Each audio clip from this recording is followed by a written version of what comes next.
Alright, so welcome back. Seems my battery had died a few moments ago, so now we're back to finish off our look at corporations. So I wanted to bring your attention to the chapter on page 269. We have John Danley's Corporate Moral Agency, the Case for Anthropological Bigotry. And in this particular case, Danley is going to be arguing that the corporation cannot bear moral responsibility, much using a lot of the same language that I have. But he also says that a big part of this hinges upon the idea of intention. When an individual acts, they act with what we call intention. And that means that I want to do something. There's a purpose behind it, a reason for it. In addition to that, we can anticipate what the outcome might be for it. We can anticipate results and what we'd like to see happen, and so on. We also, because of that intention, have the ability to have then a sense of responsibility because I wanted this to occur. This is what I made a choice to have happen. Now, when a corporation intends, though, it's not the same thing. Danley says that what a corporation uses is what's called a CIDS, a Corporate Internal Decision Structure. And a corporate internal decision structure is like a charter that's being put forward that says this is what the company can do, this is what it can't do. It can anticipate to an extent the results of a particular action. So it tries to emulate that idea of intention to some extent. But the thing is that it can only do what's been programmed into it. It's just like a computer. You can program a computer to do all sorts of things, but it can only do what it's programmed to do, nothing more. And so, Danley argues here that actually there's a nice analogy between the corporation and a computer that's designed to play chess. On page 274, in the first column, consider a computer programmed to play chess. There's a sense in which the computer intends to respond PK4 to my king-pawn opening. But is this the same sense of intend as when I intend PK4? Furthermore, even ascribing an intention to the computer by no means entails that we would be ready to ascribe responsibility to it. The point is that it remains for the corporatist to demonstrate the relationship between the sense of intent and the sense involved in ascriptions of responsibility to humans. Hence, a rather difficult task remains for the corporatist before the case is made. So that computer program, it has all of the rules of chess programmed into it. It is able to understand to an extent what it is going to do, but it doesn't understand in the way you and I do. It understands in the way a computer does. And so if I choose to make a particular opening move, it has programmed into it what the logical counter move would be. And it's going to operate based upon that pre-programmed algorithm. But that makes the chess player very, very logical. The chess program, rather, very logical. But the human chess player can do something that the computer can't. The human chess player is going to be capable of thinking outside the box. It's going to be able to do something perhaps that's completely and utterly illogical, makes no sense whatsoever. But yet, it's going to be able to fool that computer. It's within the rules of the game, but it doesn't make sense, and so the computer is not expecting it to happen. So you end up winning because you were able to think outside the box. So human intention and computer intention are not the same thing. The computer doesn't bear responsibility. Humans do. That was page 272. 274, Danley says, a more adequate model for those who are reform-minded, the corporation is more like a machine than an organism. Like machines, they are human inventions designed by humans, modified by humans, operated by humans. Like many machines, they're controlled by the few for the benefit of the few. If a complicated machine got out of hand and ravaged a community, there seems something perverse about expressing our moral outrage and indignation to the machine. More appropriately, our fervor should be addressed to the operators and the designers of the machine. They, not the machines, are morally responsible. And so think about it like the story of Frankenstein, because that's what a corporation really is, according to Dan Lee. It's a Frankenstein's monster.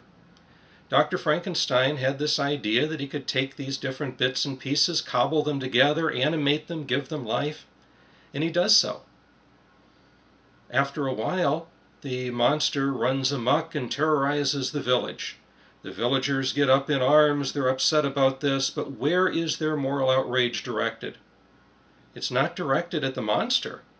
The monster may have to be put down, it may have to be destroyed. But their moral outrage and indignation is directed at Dr. Frankenstein because he is the human being who is responsible for bringing this thing into existence in the first place. And the same is true, or should be true, in terms of the corporation. The corporation is a Frankenstein's monster. It is there, in a sense, because it was cobbled together by all these bits and pieces. It was animated, it was given life. But when it runs amok and causes problems, it's not the corporation, the created thing, that should receive the moral indignation. It's the creator who bears the responsibility. Human beings, and only human beings, are moral agents. Only human beings can bear moral responsibility. Peter French, of course, disagrees with that. And French, in his article here, What is Hamlet to McDonnell Douglas, or McDonnell Douglas to Hamlet, looks specifically at a case involving the DC-10 aircraft. Now, the DC-10, when it was created in the early 70s, was meant to be the widest-bodied aircraft that was ever created. And because of that, it had the widest cargo bay door ever created. And that width made it also very, very heavy. Now, the engineers, in designing this, they said, look, we understand that in all of the other aircraft, we have used an electrical latching system. That electrical latching system is already developed, it's relatively cheap, there's not a lot of parts, it's easy maintenance. This is what we've used on everything else. However, we fear that because of the weight of the door, that electrical latching system is not going to keep that door sealed if we hit really tough turbulence. It's going to fly open, and that's going to create an in-flight hazard.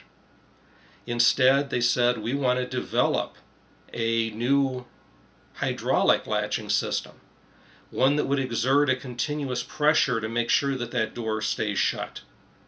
The problem, of course, is that's not already developed. It needs to be developed. It's going to take more time. It's going to take more money. There's more manual maintenance. There's a lot of financial concerns down the road. And so the engineers were overridden by the higher-ups in the company, largely because within the CIDS of the McDonnell Douglas Corporation is a cost-cutting policy which says that we do not spend money developing new technologies when pre-existing technologies are present.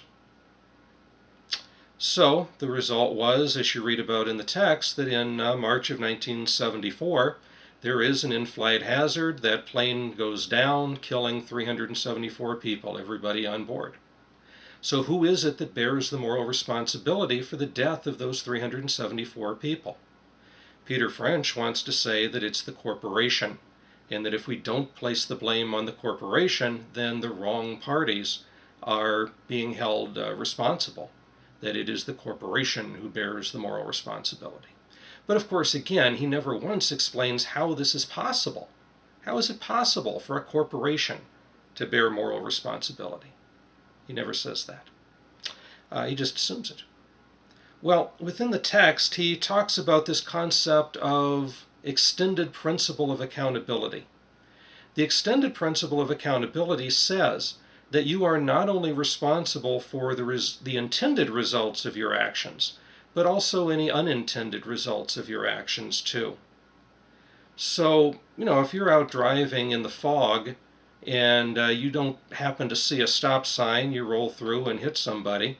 It wasn't your intention to run the stop sign, it wasn't your intention to hit somebody, but yet it's still your insurance who's going to have to pay for it. You are going to be held responsible because you are the one who committed that act. And so he says, look, when we look at the McDonnell Douglas case, it's the same situation.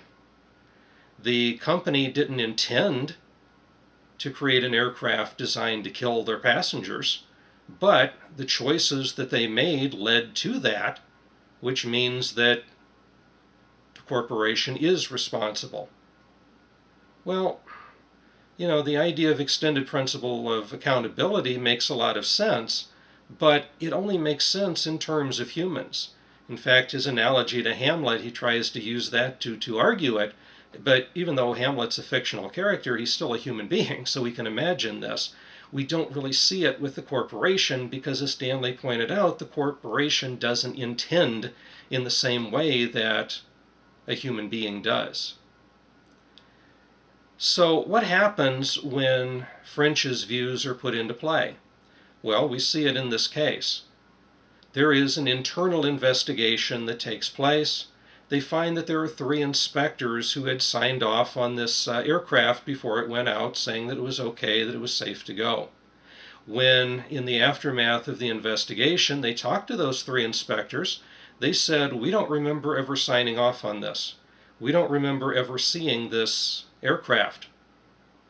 Now, that could mean a number of things. Maybe they're lying to protect themselves. Maybe someone higher up simply signed off using their stamps, and they didn't actually know anything about it. But regardless of that situation, the only thing that happens as a result of this is that those 3 inspectors are given a confidential reprimand in their records for misuse of stamps. Okay? 374 people are dead, and the only result is 3 individuals get a reprimand in their file. Does that add up? No. But that's what happens when we place the blame on the corporation and we allow the corporation to shield the people who are responsible. Why do we do that? Well, we do that because today we're a lot more concerned with money and financial concerns than we are with moral responsibility.